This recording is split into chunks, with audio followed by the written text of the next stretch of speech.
अध्याय 17 आनंद की खोज के औजार। जिस तरह सुंदरता नारी का जन्मसिद्ध अधिकार है, उसी तरह से आनंद की प्राप्ति भी मनुष्य का स्वाभाविक अधिकार है।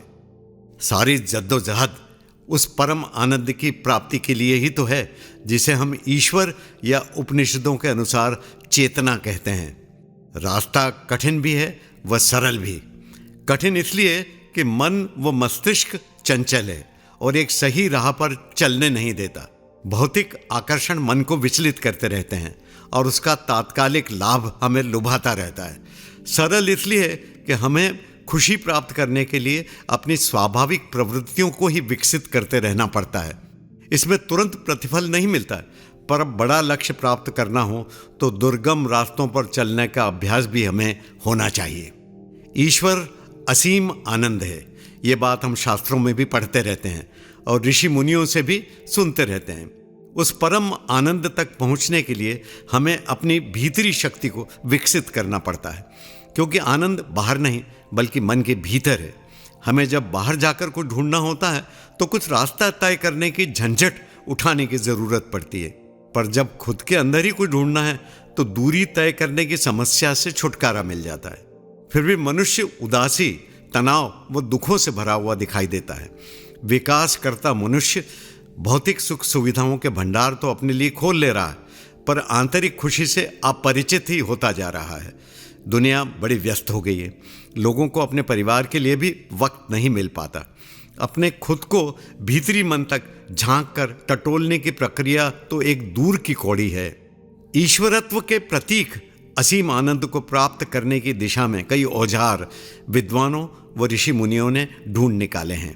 इनके बलबूते पर आप अपने मन को ढूंढने व आनंद प्राप्त करने के रास्तों को पहचान सकते हैं। इन औजारों को बड़े जतन व बड़े अभ्यास से तैयार किया गया है। इसमें क्षमता तो है ईश्वर को प्राप्त करने की, जो कि आपके भीतर ही मौजूद है।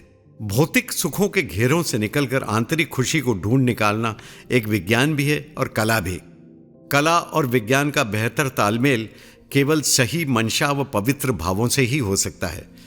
खुशी, आनंद व सकारात्मकता हर जगह मौजूद है। ज़रूरत होती है उस दृष्टि की जो उसे खोज सके, पर हमारा दिमाग व मन बड़ा चंचल होता है, नकारात्मक विचारों की तरफ जल्दी भटक जाता है। एक छोटी सी प्रेरणादायी कहानी है जिसके गूढ़ अर्थ को पहचानने की ज़रूरत है। अमेरिका में एक स्कूल की टीचर ने एक दिन कक्षा में विद्यार्थियों की एक परीक्षा करने का फैसला किया। विद्यार्थियों को पर्चा उल्टा करके दे दिया, फिर उसे सीधा करने को कहा। विद्यार्थियों को सदमा लगा क्योंकि पूरा पृष्ठ खाली था। सफ़ेद बड़े कागज़ पर बीच में एक छोटा सा काला बिंदु था।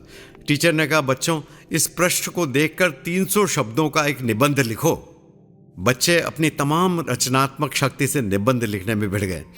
किसी ने बखान किया, ये काला बिंदु एकाग्रता का बिंदु है, इस पर ध्यान देना ज़रूरी है। ये छोटा इसलिए रखा गया है कि इस पर ध्यान न जाए, पर हम विद्यार्थी भी चौकन्ने व होशियार हैं।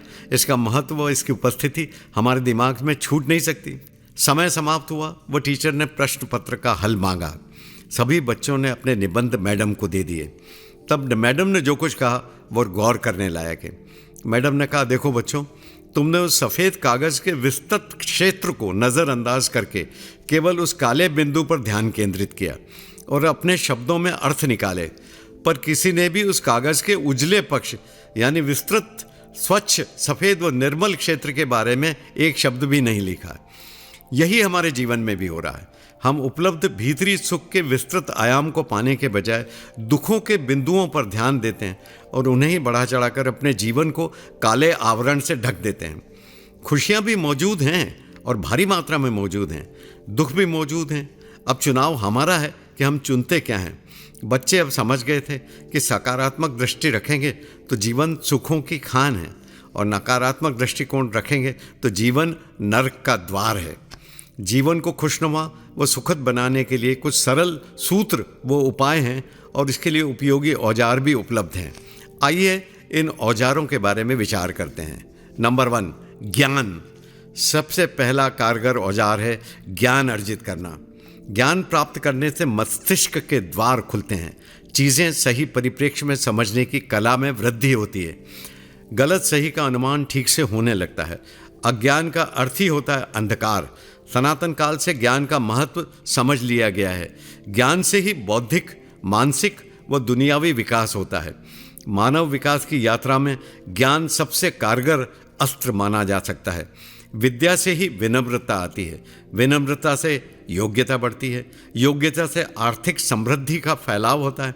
अतः प्रसन्नता के लिए ज्ञान एक ज़रूरी शर्त है। दुनिया की आवश्यकता के अनुसार ही शिक्षा का स्तर निर्धारित किया जाता है। इससे आप सजग भी रहते हैं और सदैव प्रतिस्पर्धात्मक भी। नंबर 2, ध्यान व प्रार्थना। ध्यान से मन काबू में रहता है। मन अगर काबू में रहता है तो तरह तरह के विचार आपको ललचाते नहीं हैं। ध्यान का अर्थ है बाहरी संसार को भूलकर अपने भीतर को या अपने आप को तलाशना। पतंजलि योगाभ्यास के सूत्रों में ध्यान की विधियां बताई गई हैं जिन्हें अभ्यास से सीखा जा सकता है। बस सीखने की जिज्ञासा व ललक चाहिए। जैसे जैसे आप ज्ञान अर्जित करने जाते हैं, आपकी जिज्ञासा भी बढ़ती जाती है। ध्यान केंद्रित करने का अर्थ ये भी है कि आप अपनी मर्जी से एकाग्रता केंद्रित कर सकते हैं। भारत आध्यात्मिक रूप से विश्व गुरु कहलाता है। प्रार्थना करने का मतलब भी यही है कि आप कृतज्ञता व विनम्रता के साथ दुनिया के रचयिता के प्रति समर्पित हैं। ध्यान व प्रार्थना से मन में शांति व सुख का संचार होता है। आप व्यर्थ ही बहुत उद्वेलित नहीं होते। ये ईश्वरीय गुण हैं जिन्हें ध्यान व प्रार्थना के बूते पर हासिल किया जा सकता है। मंदिर भी हमें शांति व आनंद के मार्ग पर ले जाते हैं। नंबर 3, दिमाग। दिमाग बहुत ही चंचल होता है। इसकी एक बार की क्षमता सीमित होती है। अतः बहुरंगी विचारों के आक्रमण से बचने की ज़रूरत होती है। इसका आजमाया हुआ फार्मूला है एक वक्त में एक ही चीज़ पर ध्यान देना। इससे आप हाथ की समस्या व अशांति का कारगर हल निकालने में सफल होंगे। दिमाग की शक्ति अप्रतिम है। इसी कारण जीवों के इतिहास में मानव अत्यंत विकसित जीव है, क्योंकि दिमागी ताकत के इस्तेमाल का तरीका वह जानता है। एकाग्रता, परोपकार की भावना तथा अपना लक्ष्य पाने की क्षमता मानव मस्तिष्क में है, जिन्हें इंसान की महती ताकत का नाम दिया जा सकता है। पर विकास के साथ विनाश की ताकत भी इसमें शामिल है। कोरोना 19 की महामारी इसी दिमागी ताकत के गलत इस्तेमाल, लालच व शक्तिशाली बनने की लालसा के कारण पैदा हुई है।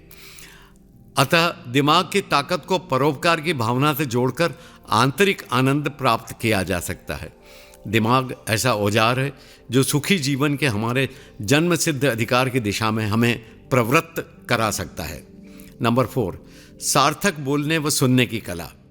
भारतीय ज़्यादा बातूनी होने के कारण हम देखते हैं कि कई अनर्गल बातें प्रवाह में बोली व सुनी जाती हैं। इससे समाज में नकारात्मक तरंगों का निर्माण होता है, जिससे मनुष्य की शांति पर अकारण ही प्रहार हो जाता है। अतः कोशिश ये करनी चाहिए कि सार्थक बोलो व सार्थक सुनो। बोलने वाले में अनुशासन व जिम्मेदारी तथा सुनने वाले में धैर्य होना चाहिए। इसीलिए कहा जाता है कि बोलना आसान है, सुनना कठिन। वाणी में बड़ी ताकत होती है। वाणी से आप दुनिया जीत सकते हैं और वाणी से ही आप कटुता भी घोल सकते हैं। अतः वाणी की ताकत को समझकर इसका सही इस्तेमाल करने की आदत डालनी चाहिए। इससे आंतरिक आनंद की तरंगें फैलेगी। नंबर 5, सफलता, अहंकार व खुशी का समीकरण। कई लोग ये समझते हैं कि दुनियावी सफलता से आनंद की प्राप्ति होती है, पर ज्ञानी जानते हैं कि दुनिया के सफलतम व्यक्ति अक्सर ठीक से रात्रि को सो नहीं पाते।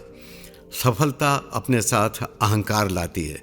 बाहरी सफलता, लोकप्रियता व नाम का लालच अच्छों को डिगा देता है। नंबर 6, शारीरिक फिटनेस। मनुष्य को अपनी शारीरिक क्षमता को भी विकसित करते रहना चाहिए। स्वस्थ शरीर में ही स्वस्थ व उन्नत दिमाग घर कर सकता है।